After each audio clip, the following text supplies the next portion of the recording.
socialists, we are not capitalists. But the good ideas of the socialists or the capitalists, we will pull it together and deliver it to our people.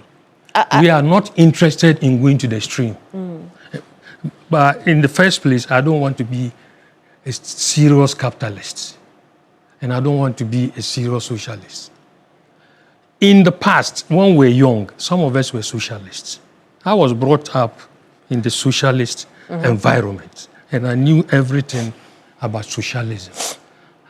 And so your relationship and whatever you're doing, you're looking at that angle. Then came when I got, because currently, like I will tell you, no Ghanaian can claim absolute ownership of where he is. I said it, and one journalist, I'm sure he hasn't read or thought about it well. All Ghanaians would trace all political parties in this country, or political leanings in this country, would trace first their roots to the Aborigines Rights Protection Society. That gave birth to a UGCC. UGCC, their secretary was Kwame Nkrumah also, when he was brought together in 1947. But what happened? Exactly what we are seeing now. Kwame Nkrumah, UGCC split. He went to form CPP. And then the JB Danquest, Pa Grant and Co., they held on to UGCC.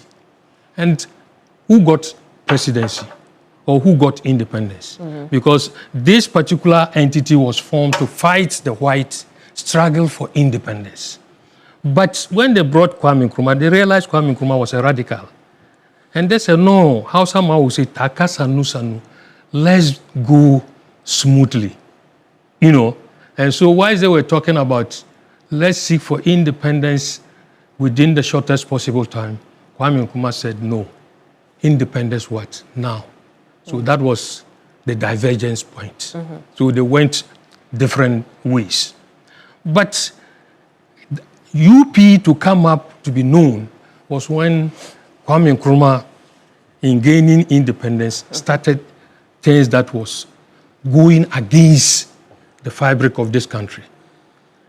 Because you realize that Kwame Nkrumah, at a point in time, one thing that happened had to do with the Avoidance of Discrimination Act. And the Avoidance of Discrimination Act was spelled out that any party that was established based on ethnicity, religion, or tribal, you know, religion, tribal, all those things were things that could be used against you. And almost all the parties that existed were either based on regionalism, ethnicity, or religion. Northern People's Party says people from the north. When you take Islam, that is Muslim Association Party, it's religion.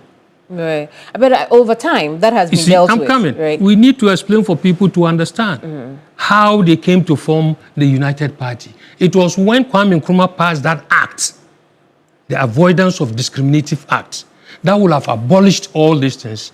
It was then that Otumfuo Ajiman Prempeh II called Ochiami Bafo Akutu. This is a traditionalist. He was a linguist to Asantehene. And told him that you people don't sit down. This is what this act is meant for. So quickly move and check your other people, all the parties. There were two parties in Volta region. We had Anglo Youth Movement, Kojo Ayekenko, SG Anto. Then we came to Anglo Youth Movement. We had Anglo Youth Movement. Yeah. And then the Ganshikpemo Party as well. Transvolta Congress. Right. Transvolta Congress was Kojo Ayeke, SG Anto. Then what do you call it? Anglo Youth was Modestus Apalu. When you come to Greater Accra, we have Gan Shifimokwe Party. Yes. Sometimes they call it Gan Dangbe Shifimokwe Party. Led by SG and Atokwashi. He raised, before he died, I used to visit him. He used to call almost all of them. I see. So you see, so that was what formed the UP NLM, tradition. yes. Right. NLM, and then when they all came together, there were about 7 parties that came together to form the United Party. If somebody like a friend like this guy, if he's listening to me, he should remember when they came together, Northern People's Party had the majority, but Dombo decided to give the leadership to K. Buzia, not because NLM had the majority. It was the Northern People's Party that had majority. But Dombo said, look, I'm a chief, I'm a politician, I'm a member of parliament and a leader of Northern People's Party. Buzia, you are young. I give the leadership to you. I will stand behind you as your deputy and direct you. This is how Buzia became the leader of the NLM, or is it? So what you are telling us is that the NPP originally did not have an Akan majority. No. That one is there. Go to every book. Okay. When they pulled themselves together, the majority was Northern People's Party. Okay.